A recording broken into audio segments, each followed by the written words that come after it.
Hello everyone. इस video में हम बात करने वाले हैं क्लास 10th में विज्ञान का चैप्टर नंबर 4 जो कि है कार्बन एवं उसके यौगिक। तो आपने अगर अभी तक चैप्टर नंबर 1, 2, 3 का वीडियोस नहीं देखा है तो प्लेलिस्ट बना हुआ है, वहाँ पे जाके देख सकते हो, या फिर लिंक आपको डिस्क्रिप्शन में मिल जाएगा, वहाँ पे भी जाके देख सकते हो। तो देखो, इसमें बेसिकली हम लोग एनसीईआरटीज़ के लाइन बाय लाइन चीज़ों को हम देखेंगे। बट आज चूँकि इस चैप्टर का पहला लेक्चर है, इसलिए इसमें थोड़ा सा इंट्रोडक्शन पार्ट होगा और थोड़े से टॉपिक कवर किए जाएंगे। चलो शुरू करते हैं आज का वीडियो। देखो, जैसे कि हमने पहले ही कक्षा में कुछ पढ़ रखा है कि यौगिक क्या होते हैं, यौगिकों के बारे में हमने अध्ययन कर रखा है जो हमारे लिए काफ़ी महत्वपूर्ण है। इस अध्याय में हम अन्य रोचक यौगिकों एवं उसके गुणधर्मों के बारे में पढ़ेंगे। जैसे हमने पहले आयंस के बारे में पढ़ा था, बट यहाँ पे कुछ दूसरे यौगिक होंगे जो काफ़ी इंटरेस्टिंग, हमारे रियल लाइफ से रिलेटेड। यहाँ हम एक तत्व के रूप में कार्बन का भी अध्ययन करेंगे। देखो, यहाँ तत्व के रूप में बताया है, कार्बन का अध्ययन करेंगे जिसका हमारे लिए तात्विक एवं संयुक्त दोनों रूप से अत्यधिक महत्वपूर्ण। तात्विक एवं संयुक्त कहने का मतलब है तत्व के रूप में अलग, यानी कि सिर्फ कार्बन के रूप में, और कार्बन का किसी अन्य तत्वों के साथ जुड़ के जो यौगिक बनता है उसके रूप में भी हम अलग अलग चीज़ें देखेंगे। अब देखो, यहाँ पे क्रियाकलाप कहा गया है, तो ये आप खुद कर सकते हो। ये क्रियाकलाप वैसे बेसिकली करने वाली चीज़ नहीं है, लेकिन अगर आप चाहो तो कर सकते हो। जैसे आपके घर में जो भी धातुओं से बनी चीज़ें हैं उसका एक लिस्ट बनाओ, फिर कांच या मिट्टी से बनी चीज़ें हैं उसका लिस्ट बनाओ, और कोई अन्य धातु से बना है उसका लिस्ट अलग बनाओ। तो जो कांच या फिर धातु से या फिर मिट्टी से बनी है उसके अलावा जो धातुएं होती हैं वो रबर की बनी हुई होती हैं, तो वो यहाँ लिख सकते हो आप। तो बेसिकली ये एक तरीके से देखा जाए तो ये क्रियाकलाप उतना इम्पॉर्टेंट नहीं है। चलो आगे देखते हैं। कह रहे कि आपके द्वारा भरी गई उपरोक्त सारणी के अंतिम स्तंभ में आने वाली वस्तुओं पर ध्यान दीजिए। जाहिर सी बात है, रबर वाली चीज़ें ज़्यादातर थी। फिर कह रहे हैं कि आपके शिक्षक आपको बताएंगे कि इनमें से अधिकांश वस्तुएं कार्बन एवं कार्बन के यौगिकों से बनी हैं। तो ये जो धातुएं या फिर कांच या फिर मिट्टी वाली जो चीज़ें हैं वो ज़्यादातर कार्बन की बनी यौगिकें होती हैं, यानी कि जो अन्य तत्वों के साथ मिलके कार्बन एक नया प्रोडक्ट बनाता है उसको हम यौगिक के रूप में जानेंगे, जो कि कार्बन के यौगिक हैं। इसका परीक्षण करने के लिए क्या आप कोई विधि सोच सकते हैं, यानी कि कैसे हम पता करेंगे कि इसमें कार्बन ही है। फिर कह रहा है कि कार्बन से युक्त यौगिकों को जलाने पर क्या उत्पाद मिलेगा। क्या आप इसकी पुष्टि करने के लिए किसी परीक्षण को जानते हैं? तो इसका डिस्कशन हम यहाँ नीचे करने वाले हैं। यहाँ पे है परीक्षण विधि, दहन, कंबस्टन टेस्ट, यानी कि जला के हमको चेक करना है कि जो हम यौगिक लिए हैं क्या उसमें कार्बन है। अगर कार्बन है तो किस वजह से हम जान पाएंगे कि इसमें कार्बन है। देखो, कह रहा है किसी अज्ञात वस्तु जिसमें कार्बन का यौगिक हो उसको जलाएं। जलने पर कोई गैस अगर उत्सर्जित हो रही है और कोई काला राख बन रही है, अगर अवशेष बन रहा है, तो जो गैस उत्सर्जित होगी वो CO2 गैस होगी। उत्सर्जित गैस को चूने का पानी यानी कि कैल्शियम हाइड्रोक्साइड के माध्यम से प्रवाहित करना, ये हमको क्या करना है, जलाने के पश्चात करना है।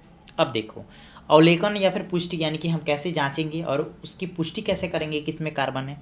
इसमें कह रहा है कि यदि कार्बन युक्त है तो जलने पर कार्बन डाइऑक्साइड और जल H2O बनेगा। अगर कार्बन से बना यौगिक है तो उसको जलाएंगे तो कार्बन डाइऑक्साइड गैस निकलेगी और साथ ही साथ H2O बनेगा। देखते होगे आप, लकड़ी जलाते होगे तो लकड़ी के ऊपर जहाँ से धुआं निकलता है ना, वहाँ पे हल्का फुल्का नमी आ जाती है, पानी के कुछ कुछ बूंदे उस पर दिखाई देती हैं, वही है H2O।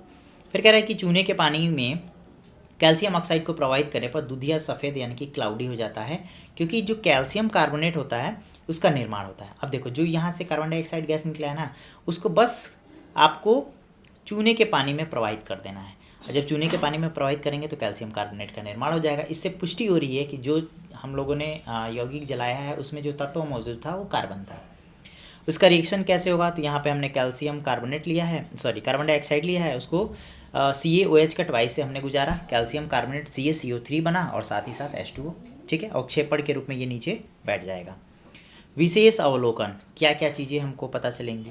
कह रहा है कि यदि काली राख बनती है तो यह अवशेष कार्बन का संकेत हो सकता है। कोई भी चीज़ें जलती हैं, अगर काली चीज़ें बच रही हैं तो कार्बन ही है वो जो कि अवशेष बचाता है, वो भी काले रंग का। यदि गैस CO2 और पानी उत्पन्न होते हैं तो यह दर्शाता है कि यौगिक कार्बनिक है या फिर कार्बन युक्त है। तो ये हमारा जो है वो फाइनल रिजल्ट हमको मिल गया। दूसरा है बेकिंग सोडा के साथ प्रतिक्रिया। देखो, इसमें कह रहा है कि जो भी हम यौगिक लेंगे जिसमें हमको परीक्षण करना है इसमें कार्बन मौजूद है कि नहीं, उसको गर्म करें और इसमें बेकिंग सोडा यानी कि NaHCO3 calcium by carbonate, sorry sodium है ना, ये Na से सोडियम होता है, सोडियम बाई कार्बोनेट, उसमें डालें। यदि गैस निकलती है तो इसे चूने के पानी में प्रवाहित करें। ये हमको बेकिंग सोडा के साथ हमको करना है अगर हमको कार्बन का परीक्षण करना है तो जो उत्पाद होगा उसको गर्म करना है, फिर उसमें बेकिंग सोडा में डाल देना है, फिर जो चीज़ें उसमें से निकलेंगी गैस उसको चूने के पानी के साथ प्रवाहित कर देना है। अब देखो पुष्टि कैसे होगी। CO2 की उपस्थिति चूने के पानी को दूधिया कर देगा। ये तो हमने इसके पहले वाले में ही देखा था। तो यहाँ से भी CO2 गैस निकलेगा जो कि चूने के पानी को दूधिया कर देगा। यह संकेत देता है कि यौगिक में कार्बन मौजूद है। ठीक है, तो ये था हमारा। तीसरा है विशिष्ट दहन उत्पाद। कह रहा है कि कार्बन युक्त यौगिक के जलने पर मुख्य उत्पाद के रूप में कार्बन डाइऑक्साइड मिलता है, पानी मिलता है। ये तो हमने पहले भी देख लिया है। फिर नाइट्रोजन के ऑक्साइड भी बनते हैं अगर उसमें नाइट्रोजन मौजूद है तो। ठीक है, फिर अगर अधूरी दहन है मतलब हल्का फुल्का वो जला है और पूरा नहीं जल पाया है तो उसमें से कार्बन डाइऑक्साइड की बजाय कार्बन मोनोऑक्साइड निकलेगा या फिर काली कार्बन की राख बन जाएगी। तो खैर अभी तो बहुत सारे टेस्ट है, फ्लेम टेस्ट भी है, तो खैर इतना मुझे लगता है पर्याप्त है आपके लिए। चलो आगे देखते हैं। कह रहा है कि सूचीबद्ध की गई भोजन, कपड़े, दवाइयों, पुस्तकों आदि अनेक वस्तु इस सर्वोतमुखी तत्व कार्बन पर आधारित है। जितने भी चीज़ें हम घर में देखते हैं ना, जो भी चीज़ें मौजूद हैं वो कार्बन से ही बेसिकली बनी होती हैं। मैक्सिमम, मैं सब नहीं कह रहा, कुछ कुछ चीज़ें हैं वो बच सकती हैं, लेकिन मैक्सिमम जो भी चीज़ें होंगी वो कार्बन की ही बनी होंगी। आगे कह रहे हैं कि इसके अतिरिक्त सभी सजीव संरचना कार्बन पर आधारित होती हैं। जितने भी जीवित प्राणी हैं उसमें कार्बन कहीं ना कहीं मौजूद होता है। भूपर्पटी तथा वायुमंडल में अत्यंत अल्प मात्रा में कार्बन उपस्थित है। अगर हम पृथ्वी की लेयर देखें या फिर वायुमंडल देखें उसमें कार्बन की मात्रा बहुत कम है। भूपर्पटी में खनिजों के रूप में क्या है, कार्बोनेट है, फिर हाइड्रोजन कार्बोनेट है, फिर कोयला और पेट्रोलियम। इसी के रूप में जो कार्बन है वो केवल 0.02% है, 0.02% है। ठीक है, कार्बन उपस्थित है। लेकिन अगर वायुमंडल की बात करें तो इसमें 0.03% कार्बन डाइऑक्साइड उपस्थित है। तो कार्बन डाइऑक्साइड में कार्बन तो है ना, तो देखो कितना कम मात्रा है। यानी कि अगर हम खनिजों के रूप में देखें उसमें भी 1% भी नहीं है। मतलब अगर उसको 1% को अगर 100 पॉइंट आप मानते हो उसमें से 2 पॉइंट कार्बन मौजूद है। ठीक है, प्रकृति में इतनी अल्प मात्रा में कार्बन उपस्थित होने के बावजूद कार्बन का अत्यधिक महत्व है। कैसे महत्व है आपको आगे खुद पता चल जाएगा। देखो अगला है हमारा कार्बन में आबंध। कार्बन के साथ कौन कौन से आबंध बनते हैं, मतलब ये दूसरे के साथ जुड़ के कैसी बॉन्डिंग बनाता है उसी को आबंध कहते हैं। इसमें हम लोग को पढ़ना है सहसंयोजी आबंध। सहसंयोजी मतलब है साझा, मतलब कि मैं कुछ दे रहा हूँ वो भी उतना ही दे रहा है और दोनों की साझेदारी से नया जो यौगिक बनता है उसको कहते हैं सहसंयोजी आबंध। अब देखो अगर एकल इलेक्ट्रॉन देके वो भी एकल इलेक्ट्रॉन ले रहा है तो इसमें हो रहा है कि मैं दे रहा हूँ वो ले रहा है, या फिर वो दे रहा है मैं ले रहा हूँ। तो इस तरीके से हम एकल साझेदारी दे रहे हैं। कहीं कहीं दो साझेदारी देखेंगे तो उसका नाम अलग होगा, उसको हम लोग आगे डिस्कस करने वाले हैं। कह रहे कि पिछले अध्याय में हमने आयनिक यौगिकों के गुणधर्मों का अध्ययन किया था। जाहिर सी बात हमने इसको पिछले चैप्टर में बहुत डिटेल में पढ़ा था। आपने देखा होगा कि आयनिक यौगिकों के गलनांक एवं कथनांक उच्च होते हैं। तो ये पॉइंट आपको याद रखना है, ये नोट करके भी आप लिख सकते हो। हालांकि वहाँ हमने लिखा है जो भी आयनिक यौगिक होते हैं उनके यौगिकों के जो गलनांक एवं क्वथनांक होते हैं वो काफ़ी उच्च होते हैं, मतलब अधिक होते हैं। ये विलयन में अथवा गलित अवस्था में, ये विलयन में अथवा गलित अवस्था में, इसका आगे है विद्युत चालन करते हैं। यानी कि इनको जब घोला जाएगा या फिर गलित अवस्था में होंगे तभी इसमें से विद्युत धारा प्रवाहित हो सकती थी। कौन? आयनिक यौगिक।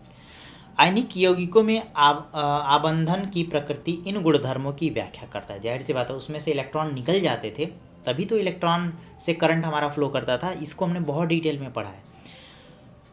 देखो कार्बन के कुछ यौगिक हैं जिनके गलनांक एवं क्वथनांक के बारे में बताया गया है। जैसे हमारा एसिटिक एसिड है। एसिटिक एसिड का आपको फॉर्मूला याद होना चाहिए।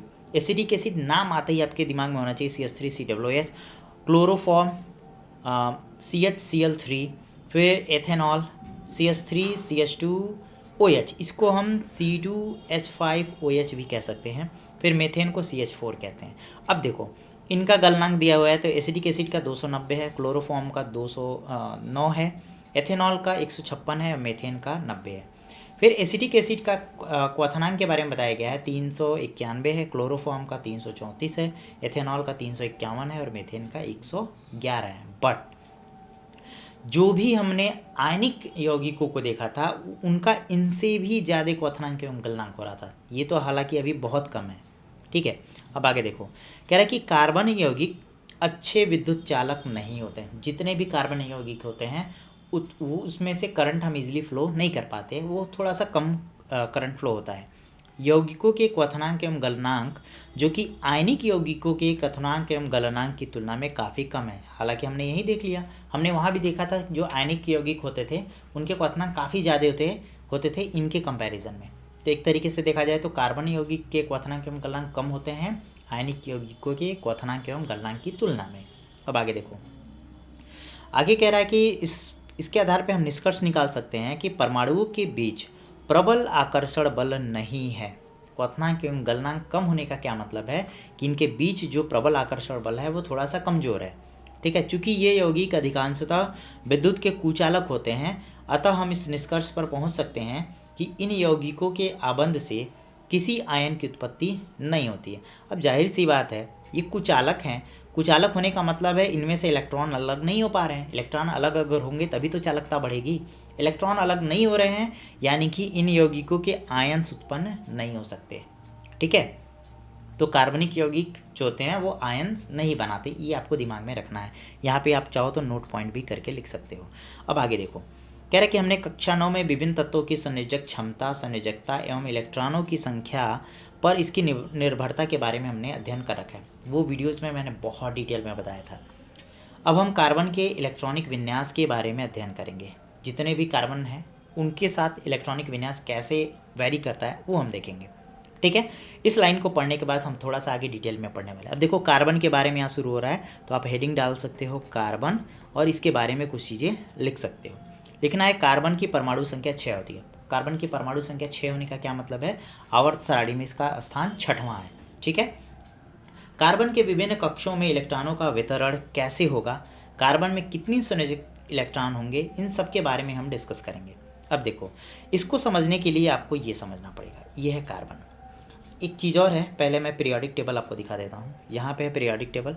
इसमें देखो, यहाँ हाइड्रोजन है पहले नंबर पे, फिर दूसरे नंबर पे हीलियम, फिर लिथियम बोरान, लिथियम बेरिलियम, फिर बोरान, फिर कार्बन है। तो पहला, दूसरा, तीसरा, चौथा, पांचवा और छठवां जिस क्रम में आएगा वही उसका परमाणु क्रमांक होगा। ठीक है, और उतने ही उसमें नंबर ऑफ इलेक्ट्रॉन्स भी होते हैं और उतने ही नंबर ऑफ उसमें प्रोटॉन्स भी होते हैं। ठीक है, ये पॉइंट्स जो हैं वो आपको याद रखना है। अब इसी के बेसिस पे ये परमाणु क्रमांक 6 होने का मतलब इसके पास इलेक्ट्रॉन भी कितने हैं, 6 हैं। अब ध्यान दो, हमने पिछले चैप्टर में बताया था कि किसी भी तत्व के पास जो इलेक्ट्रॉन्स होते हैं इसके बाहर कुछ कक्षाएं होती हैं। उन कक्षाओं का नाम के से स्टार्ट होता है, के, एल, एम और एन। ठीक है, यहाँ तक होते हैं। के में अधिकतम 2 इलेक्ट्रॉन रह सकते हैं, यल में अधिकतम 8 इलेक्ट्रॉन रह सकते हैं, यम में अधिकतम 18 इलेक्ट्रॉन रह सकते हैं और एन में अधिकतम 32 इलेक्ट्रॉन रह सकते हैं। तो इस आधार पे आप पहली कक्षा में देखोगे तो हमने 2 इलेक्ट्रॉन को यहाँ रख दिया, एक को यहाँ रख दिया। के के बाद आता है यल, इसमें अधिकतम 8 रह सकते हैं, लेकिन अभी चूंकि कार्बन के पास 6 हैं तो 2 तो हमने पहले ही बांट दिया, बचा 4, तो उस 4 को इस बाहरी कक्षा में रख दिया।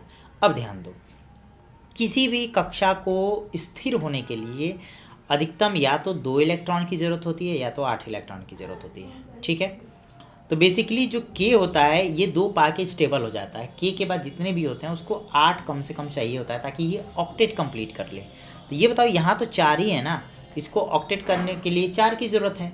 अब ये या तो 4 इलेक्ट्रॉन अपना त्याग के ये कक्षा छोड़ के सिर्फ यही कक्षा रहे, या तो 4 और इलेक्ट्रॉन लेके इस कक्षा को फुलफिल करके ऑक्टेट कंप्लीट कर ले, ताकि ये इनर्ट गैस, ठीक है, इनर्ट गैस यानी कि अक्रिय गैस को ये ग्रहण कर ले। अक्रिय गैस क्या होते हैं, तो अक्रिय गैस भी हमने बताया था कि आवर्त सारणी में ये वाला जो क्रम है ना, ये सब जो होते हैं वो अक्रिय गैस होते हैं और ये किसी से अभिक्रिया नहीं करते। इनको अगर इन्वायरमेंट में ऐसे ही छोड़ दिया जाए तो ये किसी से रिएक्ट करके नया यौगिक नहीं बनाएंगे, ये ऐसे ही पड़े रहेंगे।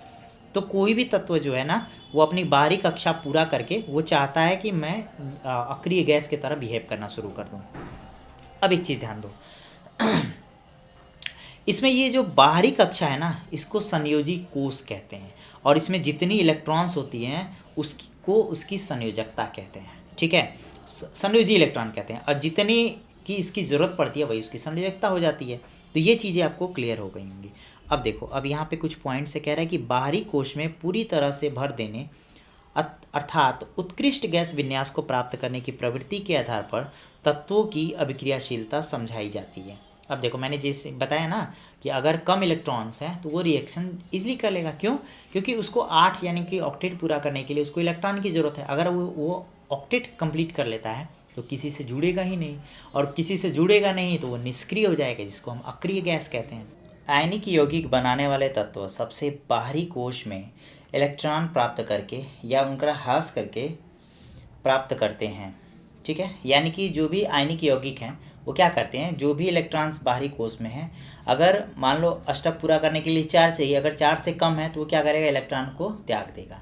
लेकिन अगर 4 से अधिक है, जैसे 5, 6 या 7 है, तो वो इलेक्ट्रॉन को लेना पसंद करेगा ऑक्टेट कंप्लीट करने के लिए। यानी 5 है तो 3 लेगा, 6 है तो 2 लेगा, 7 है तो 1 लेगा। इस तरह या तो वो लेता है या फिर दे के क्या करता है, वो यौगिक बना लेता है अपना। फिर कह रहा है कि कार्बन के सबसे बाहरी कोश में 4 इलेक्ट्रॉन होते हैं। जैसा कि हमने यहाँ फिगर में देखा ना कि इसके बाहरी कोश में कितने इलेक्ट्रॉन हैं, 4 इलेक्ट्रॉन हैं। तो 4 इलेक्ट्रॉन होने के साथ साथ अगर इसको उत्कृष्ट गैस विन्यास को प्राप्त करना है, यानी कि ऑक्टेट को कंप्लीट करना है, तो 4 और की ज़रूरत है। प्राप्त करने के लिए इसको 4 इलेक्ट्रॉन प्राप्त करने या खोने की आवश्यकता है। अब देखो यहाँ पे 2 चीज़ें हैं, या तो वो चारों के चारों ले ले ताकि ऑक्टेट कंप्लीट हो, या फिर जो उसके बाहरी कोश में 4 इलेक्ट्रॉन है वो चारों को त्याग दे। यानी कि वो दे भी सकता है चारों और ले भी सकता है चारों। यदि इन्हें इलेक्ट्रॉनों को प्राप्त करने या खोना हो तो क्या क्या कंडीशन हो सकती हैं, वो नीचे डिस्कस करने वाले हैं। तो ये एकदम मोस्ट इंपॉर्टेंट पॉइंट्स हैं। ये कार्बन का जो है ये मोस्ट इंपॉर्टेंट पॉइंट है, तो इसको बहुत ध्यान से लिख लेना। कह रहा है कि ये 4 इलेक्ट्रॉन प्राप्त करके C4- ऋणायन बना लेता है। अब जरा समझना, हमने ये कहा, मैंने पिछले क्लास वाले मतलब कि जो हमने चैप्टर नंबर 3 पढ़ा था उसमें हमने देखा था कि कोई भी तत्व होता है तो उसके न्यूक्लियस में जितने नंबर ऑफ प्रोटॉन होते हैं, ठीक है, उतने ही नंबर ऑफ न्यूट्रॉन होते हैं। सॉरी, जितने नंबर ऑफ प्रोटॉन होते हैं बाहर उतने ही नंबर ऑफ इलेक्ट्रॉन होते हैं। तो प्रोटॉन पॉजिटिव होता है, इलेक्ट्रॉन निगेटिव होता है, तो बेसिकली एक दूसरे के इफेक्ट को ये न्यूट्रल कर देता है। अब ये बताओ, 4 इलेक्ट्रॉन अगर हम बाहर से ले रहे हैं तो 4 हमारे पास ऋणायन ज़्यादा हो गए ना, इसीलिए वो कार्बन जो है वो 4- ऋणायन बनाता है। इसीलिए ये ऊपर क्या लिखा जाता है, 4- लिखा जाता है। अब ध्यान दो, अब 4 तो आ गए, ठीक है, लेकिन 6 प्रोटॉन वाले नाभिक के लिए 10 इलेक्ट्रॉन अर्थात 4 अतिरिक्त इलेक्ट्रॉन धारण करना मुश्किल होता है। अब देखो, अब 4 इलेक्ट्रॉन लेगा तो उसके लिए बहुत ज़्यादा एनर्जी या फिर हमको क्या बोलते हैं, पावर की ज़रूरत पड़ेगी। तो ये थोड़ा सा उसके लिए डिफ़िकल्ट हो जाता है कि 4 इलेक्ट्रॉन वो ले ले। फिर कह रहा है कि अगर ये 4 इलेक्ट्रॉन खो दे, मतलब जो उसके बाहरी कोश में 4 इलेक्ट्रॉन है, अगर वो उसको त्याग देता है तो त्याग देगा तो प्रोटॉन प्लस और इलेक्ट्रॉन माइनस ये दोनों भी सेम थे। अब इलेक्ट्रॉन निकल गया तो पॉजिटिव वाले ज़्यादा रह गया ना, और कितना पॉजिटिव ज़्यादा रहेगा तो जितना इलेक्ट्रॉन निकलेगा। तो एक तरीके से C4+ ये बनाना शुरू कर देता है, यानी धनायन बनाना शुरू करता है। देखो 4 इलेक्ट्रॉन निकला इसीलिए 4+ है, ठीक है। लेकिन 4 इलेक्ट्रॉनों को खोकर 6 प्रोटॉन वाले नाभिक के लिए केवल 2 इलेक्ट्रॉन का कार्बन धनायन बनाने के लिए अत्यधिक ऊर्जा की आवश्यकता होती है। अब जरा समझना, कह रहा है कि ये कार्बन है, कार्बन के पास टोटल 6 इलेक्ट्रॉन है, उतने ही प्रोटॉन न्यूक्लियस में होता है। अब अगर इसके पास 4 इलेक्ट्रॉन और आ जाए तो इसके पास इलेक्ट्रॉन 4 ज़्यादा हो गए ना। अब ये प्रोटॉन नाभिक को ये 4 एक्स्ट्रा इलेक्ट्रॉन रखना बहुत ही मुश्किल है। लेकिन अगर इलेक्ट्रॉन यहाँ से निकल गए तो न्यूक्लियस में प्रोटॉनों की संख्या ज़्यादा हो जाएगी और बाहर क्या है, इलेक्ट्रॉन ख़त्म हो जाएंगे। तो उस कंडीशन में भी इसके लिए पॉसिबिलिटी नहीं है कि ये क्या करे, 2 इलेक्ट्रॉन को बाहरी कक्षा में वो घुमाते रहे, तो ये भी उसके लिए पॉसिबल नहीं हो पाता। फिर कह रहा है कि कार्बन अपने अन्य परमाणुओं अथवा अन्य तत्वों के परमाणुओं के साथ संयोजकता इलेक्ट्रॉनों की साझेदारी करके इस समस्या को सुलझा लेता है। अब क्या करेगा कार्बन, दूसरे किसी तत्व के इलेक्ट्रॉन को या तो ले लेगा या तो अपना दे के उसकी साझेदारी करके जो ये प्रॉब्लम है ना इलेक्ट्रॉन को बैलेंस करने की, इसको वो सुलझा लेता है। केवल कार्बन ही नहीं बल्कि अनेक अन्य तत्व भी इसी प्रकार से इलेक्ट्रॉनों की साझेदारी करके अणुओं का निर्माण करते हैं। ध्यान देना, अभी हम क्या ले रहे हैं, सिर्फ कार्बन तत्व के तौर पे ले रहे हैं, लेकिन दूसरे किसी अन्य तत्व के साथ जुड़ेगा तो जो नया चीज़ बनेगा वो क्या बन जाएगा, हमारा यौगिक बन जाएगा। और इसी तरह मान लो कार्बन कार्बन दो कार्बन बन गया, C2 बन गया। अब मैं एग्जांपल दे रहा हूँ, जैसे O2 बन गया, ठीक है, तो सिर्फ ऑक्सीजन तत्व है, लेकिन अगर 2 ऑक्सीजन मिल रहे हैं तो ये जो बनेगा उसको क्या कहते हैं, अणु कहते हैं। तो इस प्रकार से अणुओं का निर्माण ये करते हैं। जिन इलेक्ट्रॉनों की साझेदारी की जाती है वे दोनों परमाणुओं के बाहरी कोष के ही होते हैं। अब देखो जैसे मान लो कार्बन है, इसके साथ ऑक्सीजन जुड़ रहा है, तो कार्बन के जो बाहरी कोष में इलेक्ट्रॉन है ना सिर्फ वही ऑक्सीजन के साथ जुड़ेंगे, अंदर वाले नहीं। जैसे के में था ना 2, तो के वाला नहीं जुड़ेगा, सिर्फ बाहरी कोष के इलेक्ट्रॉन ही आपस में जुड़ते हैं। इसके फलस्वरूप दोनों ही परमाणु उत्कृष्ट गैस विन्यास की स्थिति को प्राप्त कर लेते हैं। अब जैसे कार्बन है ना, तो कार्बन क्या करेगा, किसी दूसरे तत्व के 4 इलेक्ट्रॉन को साझेदारी में लेगा नहीं, साझेदारी में, मतलब कि जब इस कार्बन की जरूरत पड़ेगी तो ये उसका वाला ले लेगा, और जब दूसरे तत्व को कार्बन की जरूरत पड़ेगी तो ये कार्बन वाला ले लेगा। इसको ही साझेदारी कहते हैं, ठीक है। और इस प्रकार दोनों जो हैं वो उत्कृष्ट गैस वाली स्थिति प्राप्त कर लेते हैं, इनर्ट गैस वाली स्थिति प्राप्त कर लेते हैं। अब इनर्ट गैस हो गया तो वो स्टेबल हो जाएगा, किसी दूसरे से वो रिएक्ट नहीं करेगा। कार्बन के यौगिकों की चर्चा करने से पहले इलेक्ट्रॉनों की साझेदारी से बने कुछ सामान्य अणुओं को समझ लेते हैं। अब इलेक्ट्रॉन किस किस तत्वों के साथ साझेदारी करके यौगिक बनाता है वो आपके लिए इम्पोर्टेंट है, तो यहाँ नोट पॉइंट 2 करके आप लोग लिखेंगे। क्या लिखेंगे, देखो यहाँ देखो, कह रहा है कि अणुओं में सबसे सामान्य अणु हाइड्रोजन का है, ठीक है। जैसे हम क्या करते हैं, हाइड्रोजन को हाइड्रोजन के साथ साझेदारी करके बना रहे हैं, ठीक है। जैसा कि आपने पहले अध्याय में किया है, हाइड्रोजन का परमाणु क्रमांक कितना होता है, 1 होता है। हाइड्रोजन का परमाणु संख्या कितनी होती है, 1 होती है। तो इस प्रकार देखा जाए तो हाइड्रोजन के पास इलेक्ट्रॉन भी 1 है, लेकिन के में मैक्सिमम 2 इलेक्ट्रॉन रह सकते हैं, तो इसको स्टेबल होने के लिए एक और इलेक्ट्रॉन की तो ज़रूरत पड़ेगी ना, तो इसकी बाहरी कक्षा में क्या हो जाएगा, एक ही इलेक्ट्रॉन घूमेगा। अब ये इसको क्या चाहिए, एक और चाहिए, तो ये क्या करेगा, खुद के हाइड्रोजन से ये क्या करेगा, जुड़ने की कोशिश करेगा, और इसके भी पास 1 इलेक्ट्रॉन है, तो इसको मैं क्रॉस से बना रहा हूँ। अब ध्यान दो, अब क्या करेगा, ये क्या करेगा, इस हाइड्रोजन के साथ साझेदारी कर लेगा, और ये हाइड्रोजन इस वाले हाइड्रोजन के साथ साझेदारी कर लेगा। तो इस प्रकार देखोगे इस वाले हाइड्रोजन के भी पास 2 इलेक्ट्रॉन है, और इस वाले हाइड्रोजन के पास भी 2 इलेक्ट्रॉन हो गए। तो दोनों क्या कर रहे हैं, अपने साझेदारी से एक नए अणु का निर्माण कर रहे हैं, जिसका नाम है हमारा H2। तो देखो यहाँ लिखा भी है, इसके के कोष में 1 इलेक्ट्रॉन है, तथा के कोष को भरने के लिए इसको एक और इलेक्ट्रॉन की आवश्यकता है।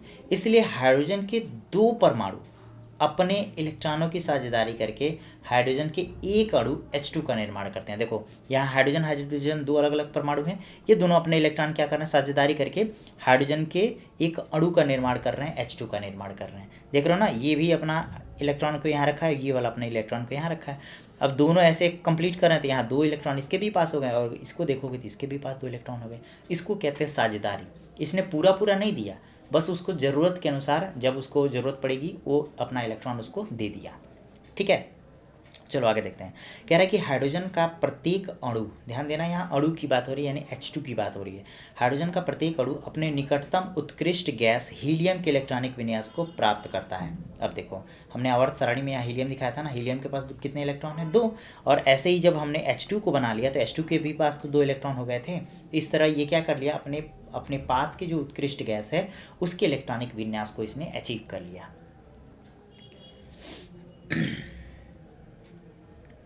कहाँ गया, हाँ, कह रहा है कि इसके के कोष में 2 इलेक्ट्रॉन होते हैं। हीलियम के कोष के बारे में बात हो रही है कि इसके के कोष में कितने इलेक्ट्रॉन होते हैं, 2 इलेक्ट्रॉन होते हैं। संयोजकता इलेक्ट्रॉन दर्शाने के लिए हम बिंदुओं अथवा क्रॉस का इस्तेमाल करते हैं। देखो यहाँ पे क्या हुआ है, यहाँ क्रॉस का इस्तेमाल किया गया है, और मैंने अभी जो फिगर दिखाया था यहाँ पे संयोजकता दिखाने के लिए हमने बिंदु का इस्तेमाल किया है। तो आप चाहे तो क्रॉस का भी इस्तेमाल कर सकते हो, या फिर आप बिंदु का भी इस्तेमाल कर सकते हो।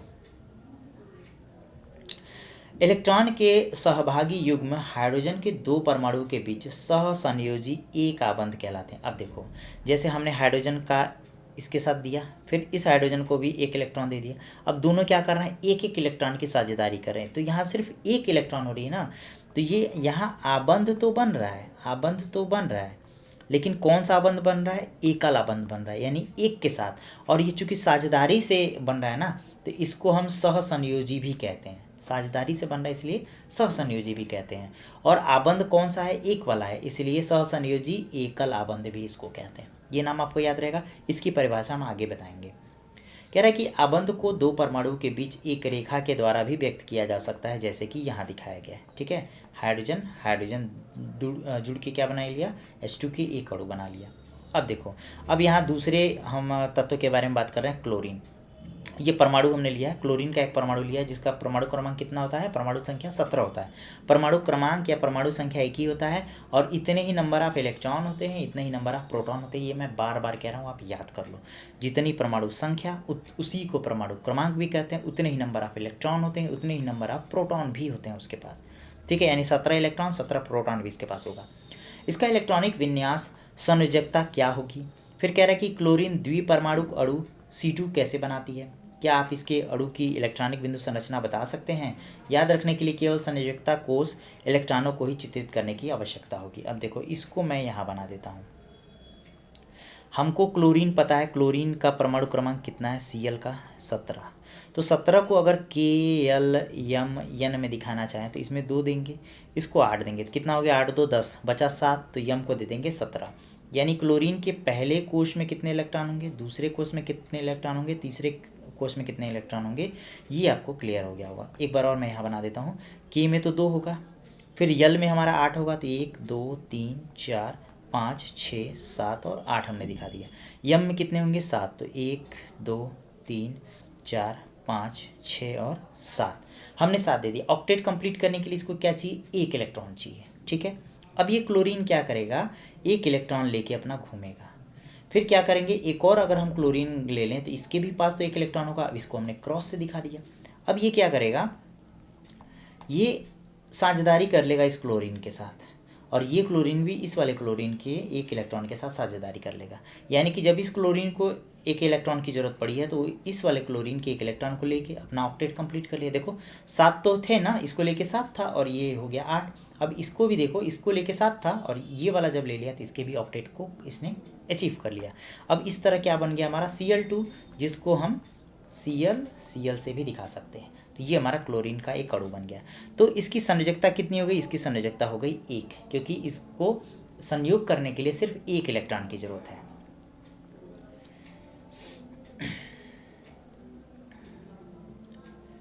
तो यहाँ था क्लोरीन द्विपरमाणु अणु Cl2 बनाती है, ये हमने बना के दिखा दिया। याद रखने के लिए केवल संयोजकता कोष इलेक्ट्रॉन को ही चित्रित करने की आवश्यकता है। हमने ये भी आखिरी में सिर्फ 1 इलेक्ट्रॉन करके ही दिखाया है।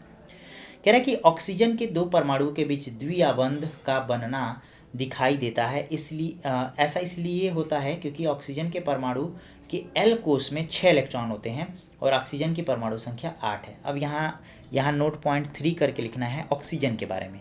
तो यहाँ कह रहा है कि जो ऑक्सीजन है इसकी परमाणु संख्या कितनी होती है, 8। अब जब ऑक्सीजन के 2 परमाणु आपस में जुड़ते हैं तो वो द्विआबंध बनाते हैं। ध्यान देना, अभी हम लोग एकल आबंध पढ़े हैं, यानी सिर्फ 1 इलेक्ट्रॉन साझेदारी हुई है। यहाँ द्विआबंध बन रहा है, यानी 2 इलेक्ट्रॉनों की साझेदारी होगी। यानी ऑक्सीजन अपने 2 इलेक्ट्रॉन लेके आएगा, दूसरा ऑक्सीजन भी अपना 2 इलेक्ट्रॉन लेके आएगा। ऑक्सीजन के L कोष में कितने इलेक्ट्रॉन होते हैं, 6। ठीक है, पूरा करने के लिए 2 और इलेक्ट्रॉनों की आवश्यकता होगी। क्या पूरा करने के लिए, अष्टक पूरा करने के लिए। अतः ऑक्सीजन का प्रत्येक परमाणु ऑक्सीजन के एक अन्य परमाणु के साथ 2 इलेक्ट्रॉनों की साझेदारी करता है, जिसको चित्र 4.3 के में दिखाया गया है। अब देखो 4.3 यहाँ पे है, ये ऑक्सीजन है। ठीक है, ऑक्सीजन का परमाणु क्रमांक होता है 8। तो पहले K में कितने चाहिए, 2 चाहिए। फिर L में कितना बच गया, 6 बच गया। ठीक है, अब इसको ऑक्टेट कंप्लीट करने के लिए कितनी चाहिए, 2 चाहिए। तो ये क्या करेगा, ऑक्सीजन बाहरी कोश में 2 को दिखा देगा। तो ये देखो साझेदारी करने के लिए ये ऑक्सीजन लेके चल रहा है। इसी तरह ये ऑक्सीजन भी अपना 2 साझेदारी करने के लिए लेके चलेगा। अब देखो 6 था ना, तो 2 यहाँ 2 यहाँ 4 यहाँ हो गया, 2 यहाँ पे। वैसे ये नहीं दिखाओगे तभी काम चल जाएगा। तो ये क्या करेगा, ऑक्सीजन के ऐसे साझेदारी करेगा। देखो 4 यहाँ हो गया और 2 2 4 यहाँ दिखा दे, ऑक्टेट कंप्लीट कर ले। इसी प्रकार ये भी ऑक्सीजन क्या करेगा, अपना ऑक्टेट कंप्लीट कर लेगा। और देख रहे हो 2 2 साझेदारी है, इसलिए हमने क्या बनाया, यहाँ पे डबल बॉन्ड बनाया है, द्विआबंध बनाया है। ठीक है, तो ये चीज़ क्लियर हो गया। अब यहाँ पे लिखा गया है कि ऑक्सीजन का प्रत्येक परमाणु के द्वारा प्रदान किए गए 2 इलेक्ट्रॉनों से इलेक्ट्रॉनों के 2 सहभागी युग्म प्राप्त होते हैं। देखा ना, एक ये दिया तो ये एक अपना भी दिया, तो 2 आबंध बने, द्विआबंध बने हैं। इसे 2 परमाणुओं के बीच द्विआबंध बनना कहते हैं। तो यहाँ से आपसे ये भी पूछ सकता है द्विआबंध क्या है। ठीक है, तो जब किसी तत्व का या किसी परमाणु के 2 इलेक्ट्रॉनों की साझेदारी से जो आबंध बनता है उसको क्या कहते हैं, द्विआबंध कहते हैं। ये आप परिभाषा में लिख सकते हो। अब देखो यहाँ पे जल के बारे में हो रही है, तो यहाँ नोट 4 करके लिखो। नोट 4 कह रहा है कि जल के अणु को चित्रित कर सकते हैं। ये पूछ रहा है, प्रश्न पूछ रहा है। ये रेड बेसिकली जो मैं रेड में रखता हूँ ना, वो क्वेश्चन ही होता है। तो कह रहा है कि क्या जल के अणु को आप चित्रित कर सकते हैं जिसमें ऑक्सीजन के एक परमाणु एवं हाइड्रोजन के दो परमाणु के बीच आबंध की प्रकृति को दर्शाया गया हो। ठीक है, फिर कह रहा है कि इस अणु में एक आबंध है अथवा द्विआबंध, ये बताना है कि एक आबंध बन रहा है कि द्विआबंध बन रहा है। ठीक है, तो चलो हम देख लेते हैं वाटर का भी, जल का भी। जल का यहाँ दिया गया है, नहीं दिया गया है। देखो हमारे पास है ऑक्सीजन, क्योंकि H2O होता है ना जल का सूत्र, तो हाइड्रोजन हमारे पास 2 होगा और ऑक्सीजन हमारे पास 1 होगा। अब ये तो हाइड्रोजन के पास बाहरी कोश में कितने इलेक्ट्रॉन होते हैं? 1। इस हाइड्रोजन के भी पास कितने इलेक्ट्रॉन होंगे? 1। लेकिन ऑक्सीजन के बाहरी कोश में कितने इलेक्ट्रॉन रहते हैं? 2।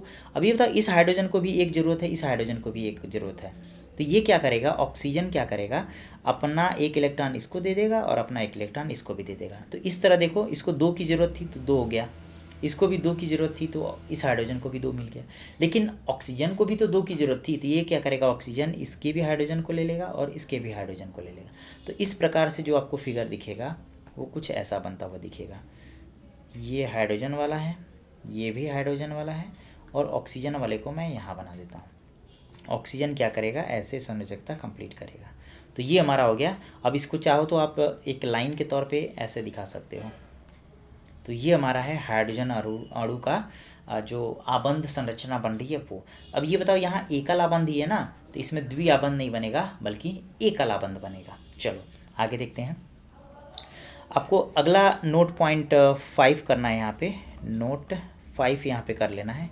क्या करना है, कह रहा है कि नाइट्रोजन के द्विपरमाणुक अणु में कैसा आबंध होगा, यानी कि अगर हम N2 ले लेते हैं, यही तो द्विपरमाणुक होता है, कह रहा है कि इसके बीच में कैसा आबंध होगा।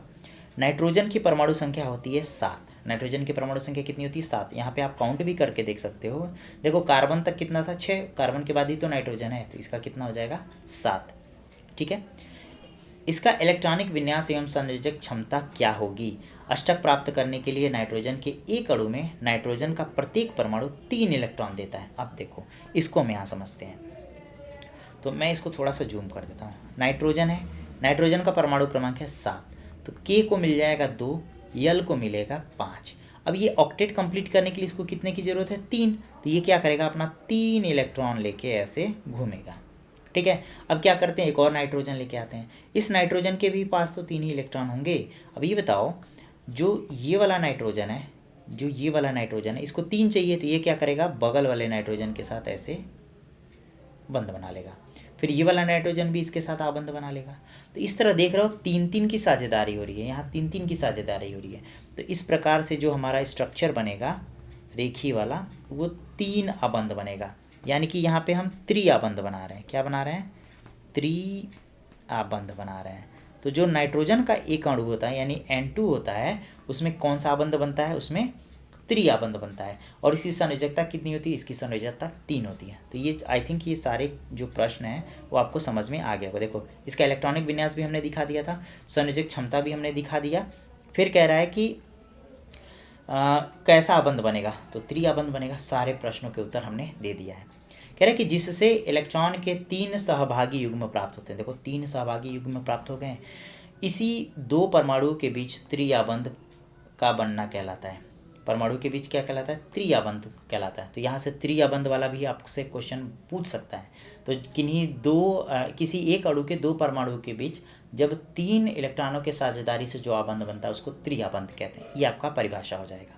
अब देखो यहाँ कह रहा है कि N2 की इलेक्ट्रॉन बिंदु संरचना तथा इसके त्रिआबंध को चित्र 4.4 में दिखाया गया है। तो देखो यहाँ वो दिखाया गया है। ठीक है, ये आप स्क्रीनशॉट या फिर इजीली देख सकते होगे। ये नाइट्रोजन भी क्या कर रहा है? 3 इलेक्ट्रॉन लेके आया है। ये नाइट्रोजन भी अपना 3 इलेक्ट्रॉन लेके आया है और इस प्रकार से अपना आबंध बना रहे हैं और ये हमारा रेखीय संरचना हो गया। क्लियर है? चलो आगे देखते हैं। आगे कह रहा है अमोनिया के बारे में। तो यहाँ से भी एक क्वेश्चन राइज होगा कि अमोनिया के अणु सूत्र NH3 है। ठीक है, इसका कह रहा है इलेक्ट्रॉन बिंदु संरचना बता दो। तो अमोनिया का अगर आपको बनाना है तो इसमें NH3 होता है ना, एक नाइट्रोजन होता है और 3 हाइड्रोजन होता है। आपको पता है नाइट्रोजन के पास कितने इलेक्ट्रॉन होते हैं? 3 इलेक्ट्रॉन होते हैं संयोजकता बनाने के लिए। ठीक है, हमने नाइट्रोजन को बना दिया। हाइड्रोजन के पास कितना होता है? हाइड्रोजन के पास 1 होता है। अब चूंकि 3 हाइड्रोजन है इसलिए हम 3 अलग अलग हाइड्रोजन को अपने अपने इलेक्ट्रॉन के साथ दिखा देते हैं। ठीक है, अब ये बताओ कि अगर संयोजकता पूरा करना है तो ये क्या करेगा नाइट्रोजन? पहले हाइड्रोजन को देखते हैं। हाइड्रोजन क्या करेगा, नाइट्रोजन के एक इलेक्ट्रॉन को ले लेगा, फिर ये हाइड्रोजन भी नाइट्रोजन के एक इलेक्ट्रॉन को ले लेगा, ये हाइड्रोजन भी नाइट्रोजन के एक इलेक्ट्रॉन को ले लेगा। अब नाइट्रोजन को भी तो 3 की जरूरत है, क्योंकि उसके भी पास 3 संयोजकता है, तो क्या करेगा, 3 इलेक्ट्रॉन लेगा। ये क्या करेगा, एक एक हाइड्रोजन के इलेक्ट्रॉनों को ये ले लेगा। ठीक है, तो इस प्रकार से जो आप अबंध देखोगे वो आप देखोगे नाइट्रोजन, हाइड्रोजन, हाइड्रोजन और हाइड्रोजन। इस प्रकार से है तो एकल अबंध ही, ठीक है, लेकिन 3 अलग अलग परमाणुओं के साथ। ठीक है, कह रहा है कि क्या आप इस अणु की इलेक्ट्रॉन बिंदु संरचना को चित्रित कर सकते हैं। तो जी हाँ, बिल्कुल, हमने ऊपर चित्रित कर दिया है, जिसमें दर्शाया गया है कि कैसे 4 परमाणुओं को उत्कृष्ट गैस विन्यास की स्थिति प्राप्त हुई। देखो सब के सब क्या है, अपने अपने जो बाहरी कोश हैं उसकी बैलेंसी को उन्होंने पूरा कर लिया है। इन अणुओं में एक एकल, द्वि और त्रि कौन सा आबंध होगा, तो सब के सब एकल आबंध है ना, तो एकल आबंध होगा। अब हम मीथेन को देखेंगे। मीथेन का हमने फार्मूला बताया था NH4, ठीक है, सॉरी CH4 मीथेन, मैंने गलती बोल दिया, यहाँ पे होगा CH4 मीथेन। ठीक है, अब यहाँ नोट पॉइंट आप 6 करके लिख सकते हो, नोट 6 पॉइंट। मीथेन जो कार्बन का एक यौगिक है, ईंधन के रूप में मीथेन का अधिकतर उपयोग होता है। यह बायोगैस एवं संपीड़ित प्राकृतिक गैस, संपीड़ित प्राकृतिक गैस का फुल फॉर्म है compressed natural gas, C for compressed, N for natural, G for gas, इसका प्रमुख घटक है। यह कार्बन के सर्वाधिक सरल यौगिकों में से एक है। मीथेन का सूत्र CH4 होता है, जो कि मैंने यहाँ ऊपर बताया। जैसा कि आप जानते हैं कि हाइड्रोजन की संयोजकता कितनी होती है, 1। कार्बन चतुर्संयोजी है। अब देखो इसको मैं पहले दिखा देता हूँ, फिर हम इसको यहाँ पे इजीली पढ़ते हैं। हमको पता है कार्बन के पास कितनी वैलेंसी होती है, 4 वैलेंसी होती है, ताकि वो क्या करे, अपना ऑक्टेट कंप्लीट कर ले, क्योंकि इसके बाहरी कोश में 4 इलेक्ट्रॉन होते हैं। अब हमको चाहिए CH4, 4 हाइड्रोजन चाहिए। अब एक एक हाइड्रोजन के पास कितने संयोजी इलेक्ट्रॉन होते हैं, एक एक होते हैं, तो यहाँ भी हमने हाइड्रोजन को दिखा दिया है। अब हाइड्रोजन क्या करेगा, हाइड्रोजन एक कार्बन के इलेक्ट्रॉन को ले लेगा, यहाँ भी हाइड्रोजन एक कार्बन के इलेक्ट्रॉन को ले लेगा, हाइड्रोजन एक कार्बन के इलेक्ट्रॉन को ले लेगा, यहाँ भी हाइड्रोजन एक कार्बन के इलेक्ट्रॉन को ले लेगा। अब कार्बन क्या करेगा, इसको भी 4 चाहिए, तो हर एक हाइड्रोजन के एक एक इलेक्ट्रॉन को वो ऐसे लेके अपनी वैलेंसी को कंप्लीट कर लेगा। तो इस प्रकार देख रहे हो आप कि कार्बन जो है वो हाइड्रोजन के साथ एकल आबंध बना रहा है, हर एक हाइड्रोजन के साथ 4 अलग अलग आबंध बना रहा है। क्लियर है, तो ये उसका इलेक्ट्रॉन बिंदु संरचना और आबंध के साथ हमने स्ट्रक्चर को उसको बना दिया है। तो यहाँ देख लेते हैं, यहाँ कह रहा है कि मीथेन का अणु सूत्र CH4 होता है। चूँकि हाइड्रोजन की संयोजकता 1 होती है और कार्बन जो है वो चतुर्संयोजी है, क्योंकि इसमें 4 संयोजकता इलेक्ट्रॉन होते हैं। उत्कृष्ट गैस विन्यास की स्थिति को प्राप्त करने के लिए कार्बन इन इलेक्ट्रॉनों की साझेदारी हाइड्रोजन के 4 परमाणुओं के साथ करता है, जैसा कि हमने ऊपर दिखाया है। 2 परमाणुओं के बीच इलेक्ट्रॉन के एक युग्म की साझेदारी के द्वारा बनने वाले आबंध सहसंयोजी आबंध कहलाते हैं। तो यहाँ से आपका परिभाषा बन गया, यहाँ से परिभाषा क्या बनेगा, आप हेडिंग डालोगे सहसंयोजी आबंध क्या होता है, तो लिखोगे 2 परमाणुओं के बीच इलेक्ट्रॉन के एक युग्म की साझेदारी से बनने वाले आबंध को सहसंयोजी आबंध कहते हैं, या फिर एकल सहसंयोजी आबंध कहते हैं। क्लियर है, फिर आगे कह रहा है कि सहसंयोजी आबंध वाले अणुओं के भीतर तो प्रबल आबंध होते हैं, लेकिन इनका अंतराणुक बल दुर्बल होता है। देखो ये बंध अणुओं के बीच जो बंध होता है वो प्रबल होता है, लेकिन इनके बीच जो अंतराणुक बल होता है, यानी एक दूसरे से जो दूरी के अनुसार जो बल लगता है वो दुर्बल होता है। फलस्वरूप इन यौगिकों के क्वथनांक एवं गलनांक कम हो जाते हैं। अगर यही स्ट्रांग होता तो जल्दी गलते नहीं और जल्दी जमते नहीं, तो क्वथनांक और गलनांक हाई हो जाता है। परमाणुओं के बीच इलेक्ट्रॉनों की साझेदारी होती है और आवेशित कण बनते हैं। ठीक है, ऐसे संयोजी यौगिक विद्युत के कुचालक होते हैं। तो चूंकि इनका क्वथनांक गलनांक कम होता है, इसलिए आवेशित कण ज़्यादा नहीं बन पाते, और आवेशित कण ज़्यादा नहीं बन पाएंगे तो विद्युत की क्या हो जाएंगे, कुचालक। अगर ज़्यादा बनेंगे तो ये क्या हो जाएंगे, सुचालक हो जाएंगे। ठीक है, तो इस वीडियो में इतना ही, और अगले वीडियो में हम लोग पढ़ेंगे कार्बन के अपरूप, और नीचे कुछ क्वेश्चंस दिए गए हैं, उसके बाद कार्बन की सर्वोत्मुखी प्रकृति को हम डिस्कस करेंगे। मिलते हैं आपसे अगले वीडियो में।